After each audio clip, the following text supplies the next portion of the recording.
et qui prennent des égaux qu'ils aiment comme ils aiment Allah. S'ils prennent des égaux comme ils aiment Allah, ça veut dire que d'abord, ils aimaient Allah subhanahu wa ta'ala. Donc les kuffars de Quraysh n'étaient pas des gens qui ne connaissaient pas Allah, qui ne croyaient pas à Allah, ou qui détestaient Allah. C'est-à-dire que ce n'étaient pas des athées. C'était des gens qui connaissaient Allah, ils connaissaient le Créateur, ils juraient par Allah, ils aimaient Allah, mais en même temps qu'ils l'adoraient, ils adoraient autre qu'Allah. Maintenant, une question évidente qui vient à l'esprit. Toute personne qui adore quelque chose, elle l'adore pour une maslaha. Elle l'adore pour un bénéfice qui lui revient.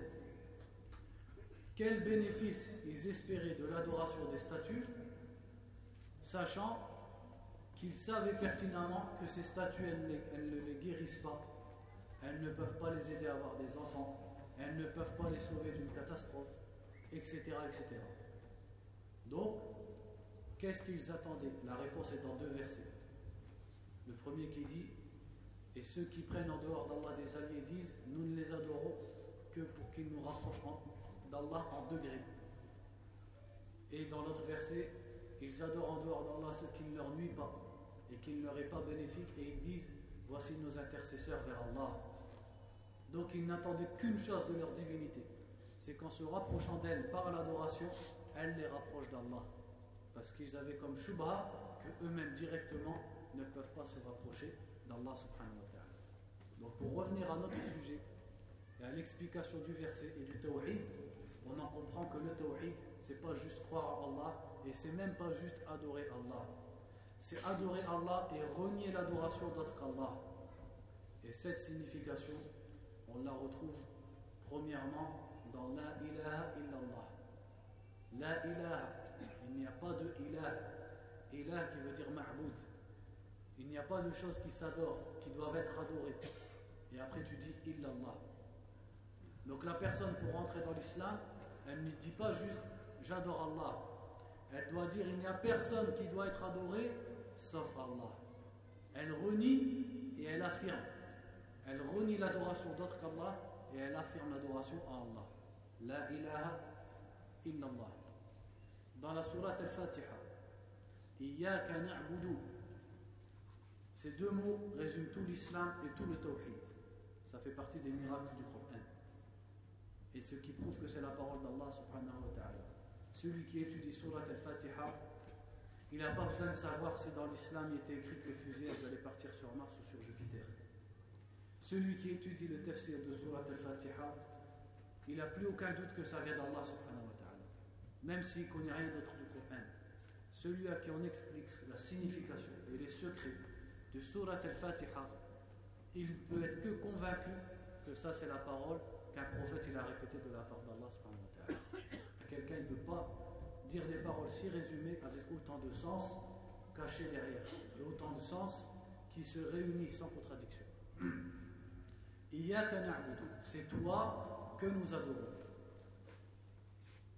Pas besoin d'expliquer dans la grammaire, etc. On va prendre un exemple concret. Quelqu'un il a 4 femmes.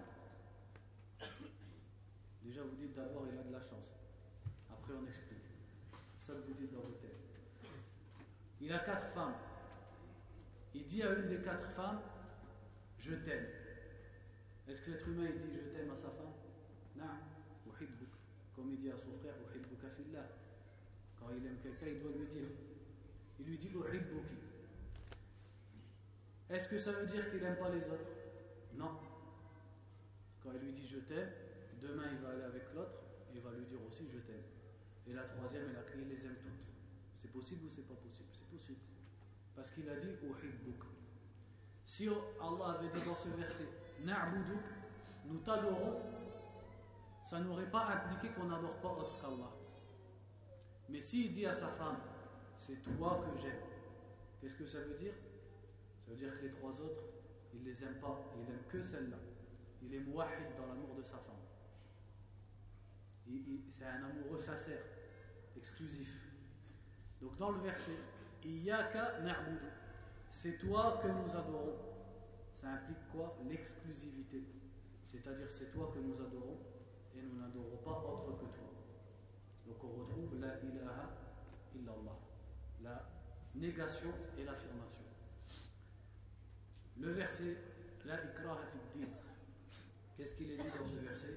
Celui qui mécroit au tarout et qui croit en Allah, celui-ci s'est accroché à l'anse la plus solide, c'est-à-dire à la ilaha illallah, comme c'est cité dans le tafsir. Donc il a d'abord dit celui qui mécroit au tarout. Il n'a pas juste dit celui qui croit en Allah.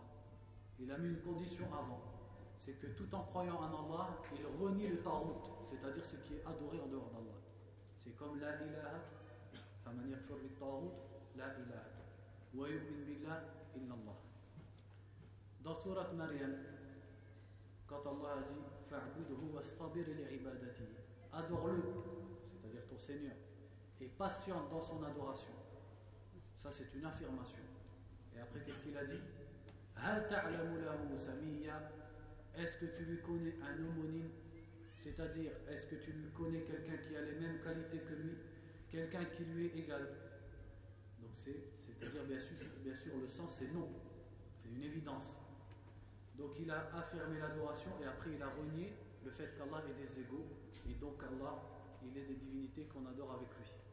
Donc il n'a pas juste dit adore-le et patiente, et tout de suite après il a dit est-ce que tu lui connais un égal? Donc c'est comme dans la ilaha, c'est-à-dire hal ta'lamu lahu samiyya illa Allah fa'buduhu wastabir li'ibadatihi. Dans la parole de Ibrahim, quand il a dit je suis innocent et je me désavoue de ce que vous adorez, donc là il a renié et il a mécru les divinités de son peuple. Illa alladhi fatarani, sauf celui qui m'a créé. La ilaha illallah. Il renie les divinités de son peuple et il affirme l'adoration d'Allah. Et quand il a dit illa alladhi fatarani, fatarani, c'est pas cité pour rien. Sauf celui qui m'a créé, parce que son peuple, comme tous les peuples mouchriquins, savait que le créateur c'est Allah. Donc il y a une insinuation. Sauf celui qui m'a créé, et c'est parce que c'est le seul qui m'a créé que je l'adore seul. Et comme vous savez que c'est lui seul qui crée, vous devriez l'adorer seul. Dans Surat Al-Isra, wa qada rabbuka alla ta'budu illa iyyah, ton Seigneur a décrété que vous n'adoriez personne à part lui. Allah ta'budu, vous n'adorez pas illa iyyah, sauf lui. Donc c'est comme la ilaha, renier l'adoration, illallah, sauf pour Allah.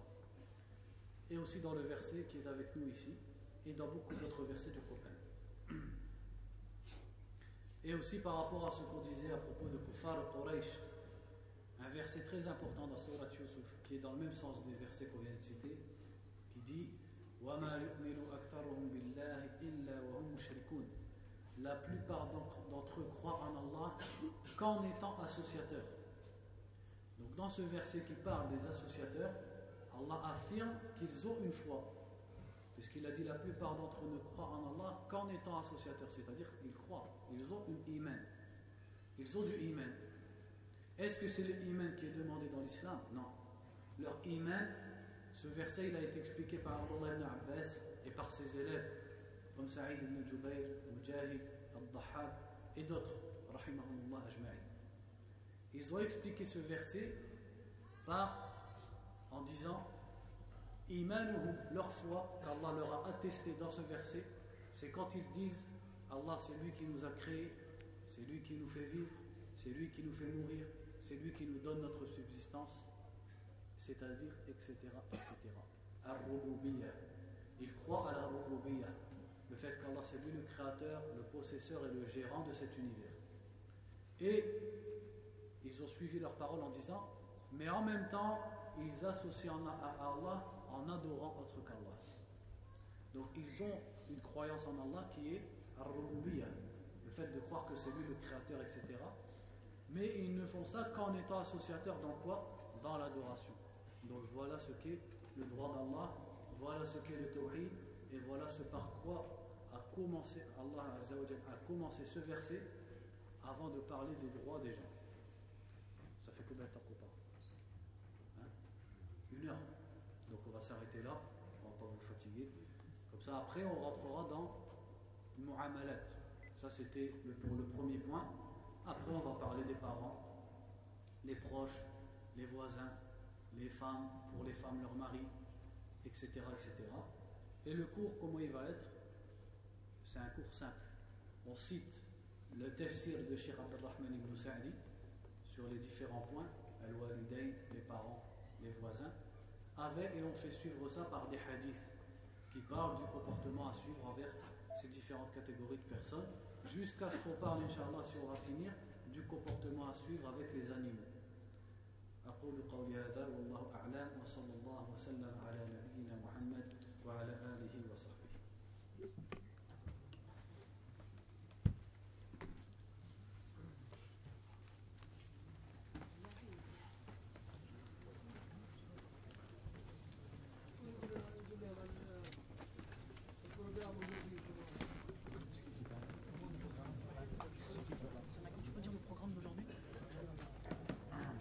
Donc le programme, là il y a cours avec Cheikh Ammar, un peu après, une petite pause, après il y a cours avec Ammar, après l'Asr il y a un cours, et après le Maghrib un cours. Mais après l'Asr il n'y a pas de cours tout de suite. Il y a où mes frères? Il y a d'abord, je crois, les frères de l'association Al-Bounienne qui vont vous parler. Mohimi, au niveau des Douros, il y a un cours maintenant, un après l'Asr, un après le Maghrib. Et demain, normalement c'est entre Dhuhr et l'Asr, 3 cours. Et Inch'Allah Ta'ala, donc je peux vous l'annoncer tout de suite, normalement, il y a le frère Sulaiman Abu Hamad Al-Haïti du Canada qui viendra faire Inch'Allah une conférence. Demain, Inch'Allah.